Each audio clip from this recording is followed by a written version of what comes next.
আসসালামু আলাইকুম ওরহমতুল্লাহ। আশা করছি আমার প্রাণপ্রিয় ফলোয়ার বিন্দু সকলেই ভালো আছেন। আজকে যে বিষয়টি নিয়ে কথা বলতে যাচ্ছি সেটি হচ্ছে বিশ্ব দুগ্ধ দিবস। প্রতি বছর ১ জুন বিশ্ব দুগ্ধ দিবস প্রতিপালন করা হয়। উপস্থাপনায় আমি doctor Mohammad Yunus Ali, veterinary surgeon, প্রাণী সম্পদ অধিদপ্তর, বাংলাদেশ। বর্তমানে উপজেলা প্রাণী সম্পদ দপ্তর ও ভেটেরিনারি হাসপাতাল, মডেলগঞ্জ, বাগেরহাটে কর্মরত আছি। ১ জুন বিশ্ব দুগ্ধ দিবস। এই বিশ্ব দুগ্ধ দিবস উপলক্ষে আপনাদের সামনে কিছু কথা বলার জন্য উপস্থিত হয়েছি, যেগুলো আশা করছি বাস্তব জীবনে কাজে লাগবে ইনশাআল্লাহ। এই ১ জুন বিশ্ব দুগ্ধ দিবস প্রতি বছর একটি করে প্রতিপাদ্য বিষয় নিয়ে আলোচনা করা হয় বা প্রতিপাদ্য বিষয় নিয়ে কথা বলা হয়। এই বছরের প্রতিপাদ্য বিষয় হলো বৈশ্বিক পুষ্টিতে দুগ্ধ অপরিহার্য।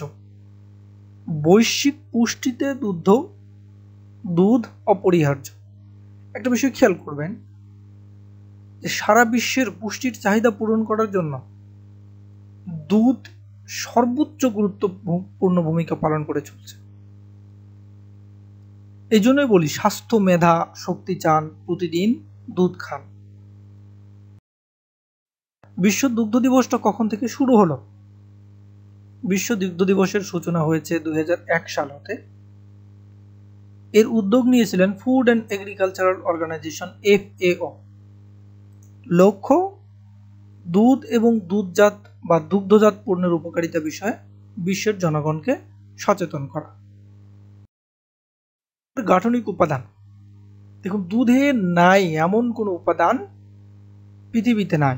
দুধে প্রত্যেকটা উপাদান আছেই।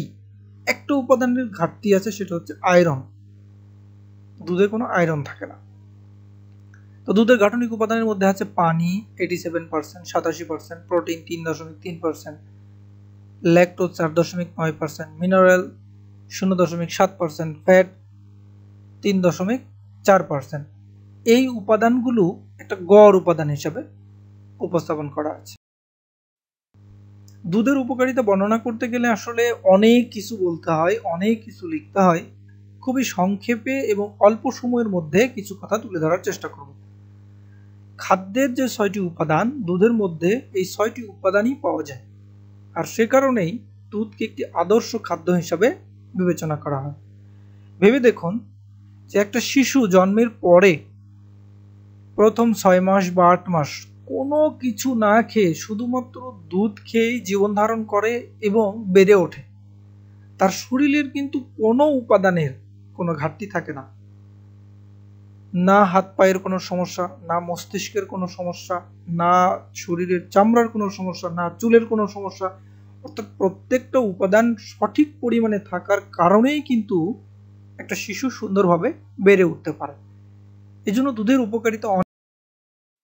দুধের উপকারিতাকে যদি আমরা একটা সামারাইজিং দৃষ্টিকোণ থেকে দেখি, তাহলে দেখুন অনেকগুলো বিষয়ে দুধ কাজ করে। মস্তিষ্কের উন্নয়ন ঘটায়, মানসিক চাপ কমায়, ডায়াবেটিস কমাতে সাহায্য করে, কোষ্ঠকাঠিন্য দূর করে, পরিমিত ঘুম আনে, হার্টকে ভালো রাখে, অস্থির গঠন ঠিক রাখে, রক্তচাপ কমায়, শারীরিক বৃদ্ধি ঘটায়, দাঁতের গঠন ঠিক রাখে। অর্থাৎ প্রত্যেকটা কাজ শরীরের জন্য অত্যন্ত অত্যন্ত গুরুত্বপূর্ণ। শিশু বয়স থেকে বৃদ্ধ বয়স পর্যন্ত প্রত্যেকটা স্টেজে যে কাজগুলো করতে হয় তার প্রত্যেকটা উপাদান এই দুধের মধ্যে রয়েছে। দুধের উপকারিতা জাস্ট এক দৃষ্টিতে উপরে দেখলাম, এখন অতিরিক্ত কিছু উপকারিতার কথাগুলো বলি। দুধে ভিটামিন B12 থাকার কারণে ত্বকের এলাস্টিসিটি বজায় রাখতে সাহায্য করে, ফলে অকালে ত্বক কুঁচকে যায় না। যারা নিয়মিত দুধ পান করে ত্বকটা কুঁচকে যাবে না, বার্ধক্যের ছাপ পড়বে না। দুধে আছে পটাশিয়াম, যা রক্তনালী সুস্থ রাখে, ফলে রক্তচাপ নিয়ন্ত্রণে থাকে। দুধের প্রধান শর্করা হলো ল্যাকটোজ, যাতে গ্লুকোজ কম থাকে বিধায় দুধ ডায়াবেটিস রোগীদের শ্রেষ্ঠ পানীয়। দুধের ভিটামিন, প্রোটিন ও ক্যালসিয়াম চুলকে সুন্দর ও ঘন রাখতে সহায়তা করে। দুধের ভিটামিন ডি, ফসফরাস এবং ক্যালসিয়াম দাঁত ও হাড় মজবুত রাখতে সহায়তা করে।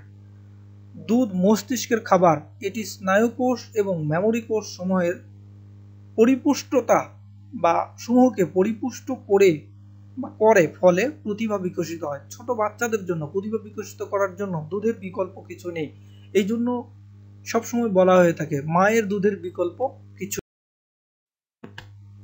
দুধ থেকে যে সকল খাদ্য সামগ্রী তৈরি হয় তাদেরকেই দুগ্ধজাত পণ্য বলা হয়। প্রায় ১৭ রকমের দুগ্ধজাত পণ্য আছে, যেমন ক্রিম, মাখন, ঘি, দই, পনির, মাঠা, আইসক্রিম, কনডেন্স মিল্ক, গরুর দুধ, বিভিন্ন ধরনের মিষ্টি, রসগোল্লা, রসমালাই, চমচম, মালাইকারি, সন্দেশ, মন্ডা, কালোজাম, আরো অনেক কিছু। দুগ্ধজাত পণ্যগুলো খেতে সুস্বাদু হয় এবং পুষ্টিগুণে ভরপুর। ও এবার একটু কয়েকটা ছবি দেখি যেগুলো অত্যন্ত মানে কি বলবো সুস্বাদু খাবার। মিষ্টি দই, টক দই, এগুলো সবগুলো হচ্ছে দুগ্ধজাত পণ্য। আইসক্রিম, ঘি, মালাই, মাঠা, এগুলো হচ্ছে দুগ্ধজাত পণ্য। প্রথমে দইয়ের দিকে আসি। দই খাওয়ার উপকারিতা কি? দুধ খাওয়ার উপকারিতার চেয়ে আবার দই খাওয়ার উপকারিতা, দুধের উপকারিতা তো আছেই, দই খাওয়ার কিছু স্পেশাল উপকারিতা আছে, সেই স্পেশাল উপকারিতাগুলো এখানে উল্লেখ করা হয়েছে। প্রথম থেকে যদি আসি, রোগ প্রতিরোধ ক্ষমতা বৃদ্ধি করে, মজবুত হাড় অর্থাৎ হাড়কে মজবুত করে, হজমে উপকার মানে হজম শক্তি বৃদ্ধি করে, কারণ এখানে উপকারী ব্যাকটেরিয়া থাকে, এই উপকারী ব্যাকটেরিয়াগুলো হজম শক্তি বাড়াতে সাহায্য করে। রক্তচাপ কমায়, ত্বকের জন্য উপকারী, মানে ত্বকের যে এলাস্টিসিটি, গ্লোসিনেস বা ব্রাইটনেস সেটাকে ফিরে আসে। খাদ্যপ্রাণ মানে এনজাইম, এনজাইমকে খাদ্যপ্রাণ বলা হয়, অর্থাৎ দই একটা এনজাইমের মতো কাজ করে যাতে আপনার হজম শক্তিটা বাড়ে। ওজন কমায়, পাকস্থলীর নানা সমস্যা দূর করে, যেহেতু উপকারী ব্যাকটেরিয়া শরীরে ঢুকছে এবং এনজাইম হিসেবে কাজ করছে, সে কারণে পাকস্থলীর যে নানা ধরনের হজমের সমস্যা সেগুলো দূর হয়। দেহে ছত্রাকের রোগ প্রতিরোধ করে, অর্থাৎ অনেকগুলো উপকার দই থেকে পাওয়া যায়। আমরা পরামর্শ দেই যে দুগ্ধজাত পণ্যগুলো নিয়মিত খাওয়া। এরপর আসি মাঠা। এটাকে কেউ ঘোল বলে, মাঠা বলে, লাবাং নামে পরিচিত, ইংরেজিতে হয়ে বলা হয়। মাঠার স্পেশাল উপকারিতাগুলো কি কি? দইয়ের উপকারিতা, দুধের উপকারিতা তো আছে, কিন্তু মাঠার স্পেশাল উপকারিতাগুলো কি কি? হজম শক্তি বাড়াতে সাহায্য করে, মাঠার মধ্যেও দুধের যেহেতু উপাদানগুলো থাকে হজম শক্তি বাড়াতে সাহায্য করে। অনিদ্রার সমস্যার মাঠা কার্যকরী। হেপাটাইটিস বি প্রতিরোধে সাহায্য করে, জন্ডিস প্রতিরোধেও সাহায্য করে। ক্যালসিয়ামের অভাব পূরণ করে, মাঠাতে প্রচুর পরিমাণে ক্যালসিয়াম থাকে, এই জন্য ক্যালসিয়ামের অভাব পূরণে মাঠা সহায়তা করে। ঘি, দেখুন একটা প্রবাদ, অতীতে একটা প্রবাদ প্রচলিত আছে, মাংস বাড়ে, শাকে বাড়ে মল, ঘিয়ে বুদ্ধি বাড়ে, দুধে বাড়ে বল। মানে আপনি যে উপাদানগুলোর কথাই চিন্তা করেন না কেন, দুগ্ধজাত পণ্যের কথা আসলেই এই উপাদানগুলো আপনার মাথায় ঢুকে যাবে। ঘি, দই, মিষ্টান্ন, তারপরে হচ্ছে লাবাং বলেন বা মাঠা বলেন, এগুলো চলে আসবে সরাসরি।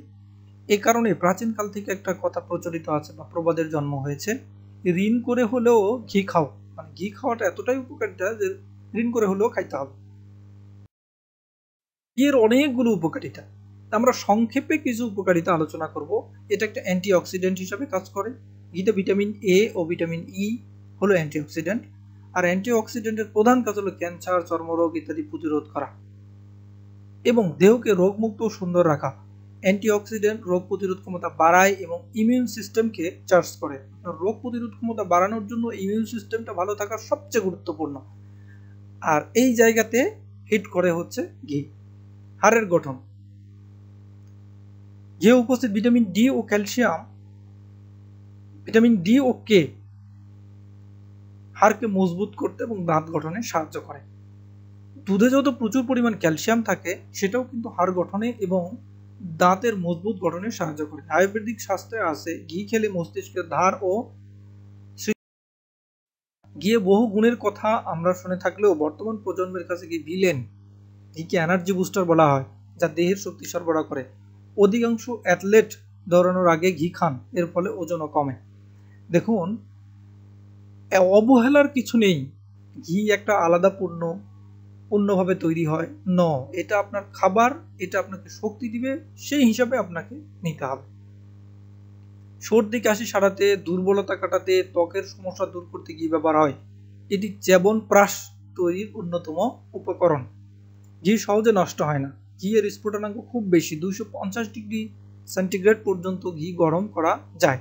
অধিকাংশ তেলই এই তাপমাত্রায় গরম করলে ক্ষতিকর হয়ে যায়, কিন্তু ঘি গরম। অনেকগুলো উপকারিতার কথা বললাম। দুধের উপকারিতার কথা বর্ণনা করতে গেলে আসলে বলে শেষ করা খুবই কঠিন, কারণ একটা শিশু জন্মের পর থেকে যেদিন সে জন্মগ্রহণ করেছে ঠিক সেই দিনই কাঁদতে শিখেছে, তখন থেকে সে একটাই মাত্র খাবার খেতে শিখেছে, সেটা হচ্ছে দুধ।